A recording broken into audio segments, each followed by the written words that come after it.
Ang ganda ng liwanag ng buwan, ngunit sa kabila ng lahat, dito rin nagmumula ang mga naging kwento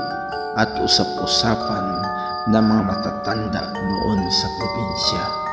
na sa tuwing kabilugan ng buwan, dito rin nagmumula na naglalabasan ang mga elementong namumuhay sa gabi, na gaya na lamang ng mga kapre, duwende, engkanto at iba pa, na sa tuwing ika'y naglalakad sa gabi, makikita mo ay isang uri lamang ng puno ng kahoy at isang uri lamang ng isang bato. Ngunit ito pala ay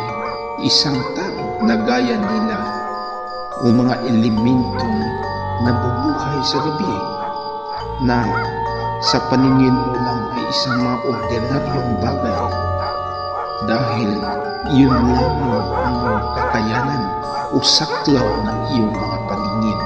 sa panahon ito. Kaya may iba sa atin na kabilin-bilingan ng ating mga kanununuan at mga matatanda, na sa tuwing tayo'y naglalakad ay magpasintabi o tabi-tabi ang sasabihin natin, dahil hindi natin saklaw sa ating mga paningin o nakikita na sa tuwing tayo'y naglalakad, andyan lang pala sila, lalo na sa mga diskoras ng gabi o kaya sa mga liblib na lugar. Kaya dito rin nag-uugat ang mga paniniwalang may kaugnayan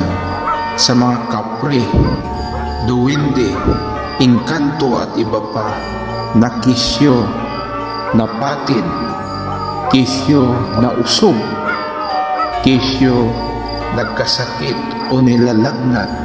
dahil nausog sila. Kaya para sa akin, wala namang mawawala kung tayo'y makikinig, sumunod sa payo o kabilin-bilinan ng mga matatanda, kung iyon naman ay para sa ating kapakanan at kaligtasan nating mga second generation at mga kabataan.